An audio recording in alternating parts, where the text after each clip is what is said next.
Time now for the morning rush. Developing news this morning. Albuquerque police are still trying to identify a man found dead in a Northeast Heights parking lot. A passerby spotted the body near Candelaria and Juan Tabo. At this point, police are only saying that he suffered a chest injury, but are treating this as a homicide. This morning, police are asking witnesses of a deadly shooting near Lomas and I-25 to come forward. New video this morning shows police tape blocking off a portion of the Sun Village apartments in that area.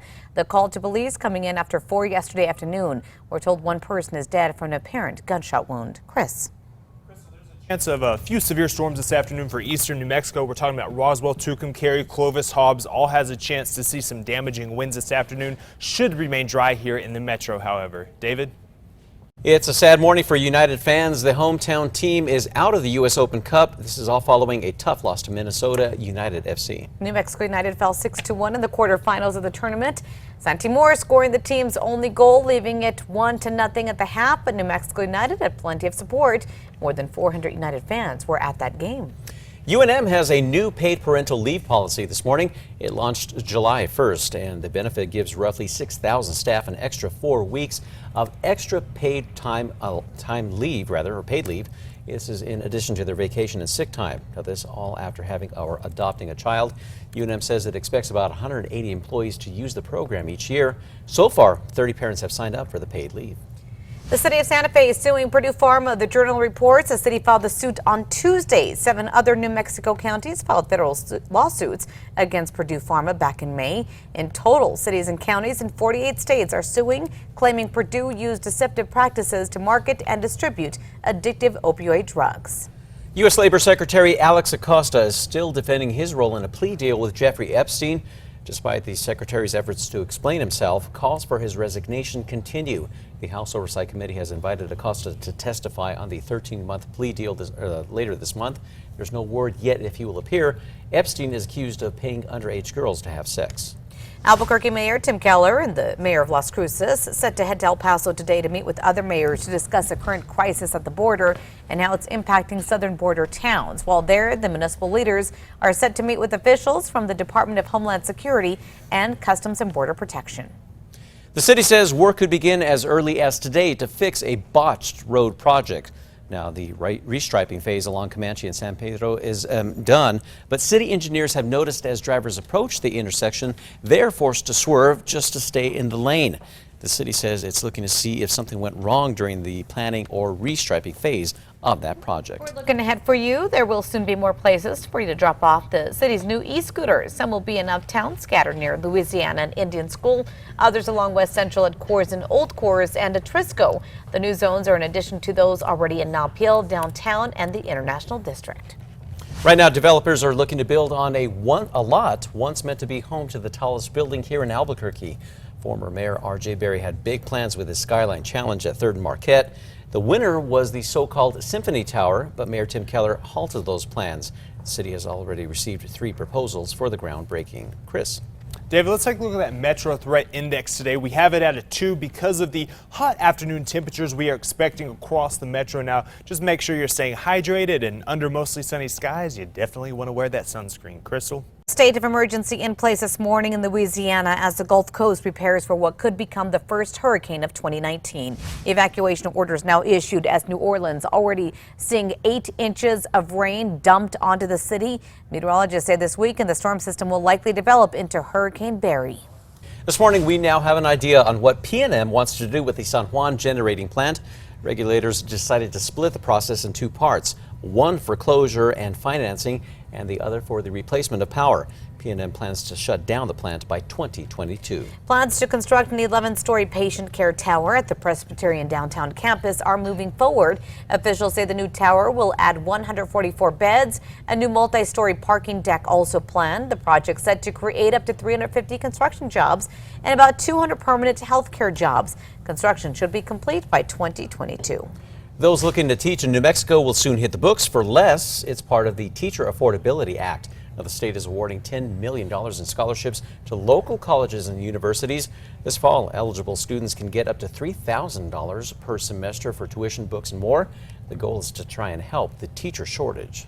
A New Mexico family be reunited with the memento of their lost loved ones 75 years after the invasion of Normandy. David Ortiz died during the invasion at 28 and was buried in Santa Fe. Decades later, a military historian discovered Ortiz's dog tags in Europe and searched for years for the family. Now the dog tags will be returned to them in a special ceremony later this month. Planning a wedding? Well, two Albuquerque women are hoping to help with that. Danielle Garcia-Dueñas and her business partner Ashley Bios, they created Dash. That's a pop-up elopement wedding company. All you have to do is pick your location and date, then Dash covers the rest. The company offers packages ranging from $1,000 to $2,500, depending on the size of the event. Chris. Yeah, David, let's take a look at that morning drive out there. Everything looking pretty good along I-40 as well as I-25. Let's take a look at our news tracker out there. You can see we're eastbound on I-40 near San Mateo. Everything flowing really nicely as that sun rises over the Sandias. Crystal? Albuquerque Tope's alter ego Mariachis de Nuevo Mexico are waking up winners this morning. The Mariachis have been voted as the best of the 2019 Copa de la Diversión identity in an online fan contest. The Topes transformed into the Mariachis several times during the season. The Mariachis beat out 71 other teams. Congrats to them. Today's date, 7-Eleven. It means this here, free Slurpees at your nearest 7-Eleven store. The promotion is how the world's largest convenience retailer is celebrating its birthday. In addition to the free Slurpee, you can also get a cute Instagram, a worthy cup. The deal runs from 11 a.m. until 7 p.m. and, of course, while supplies last. Oh, happy birthday to all of us. Yes, I'm in the mood for a big red cherry Slurpee right now.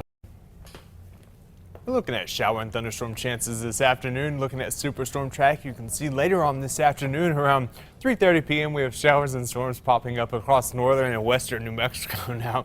As we fast forward this to about 6 p.m., notice the intense thunderstorms that develop across the northeast, across Union and Colfax counties. That complex is going to work its way south as we head in the evening hours. It'll move through Tucumcari by around 9 p.m.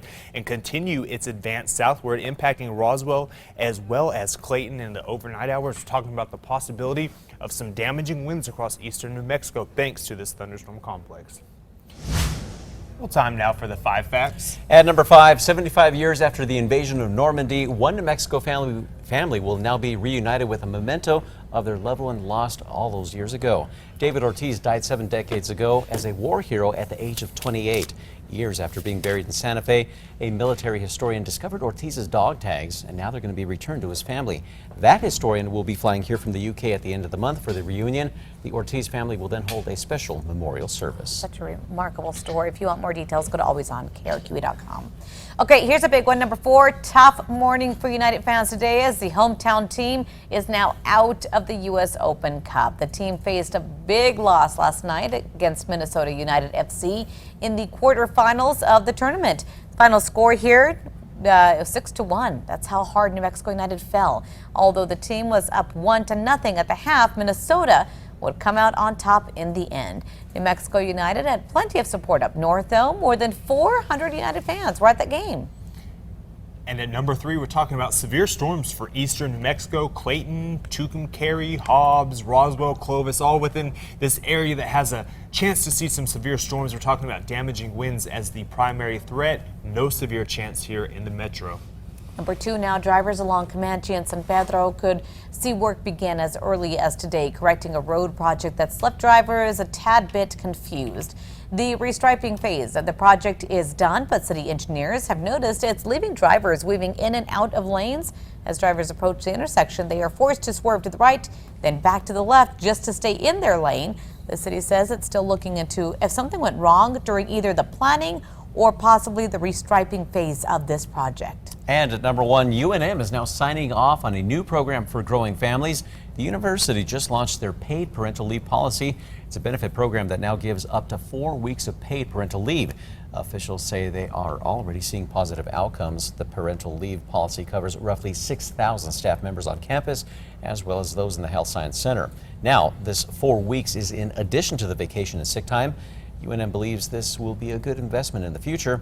UNM already estimates that about 180 employees are going to be using that program each year.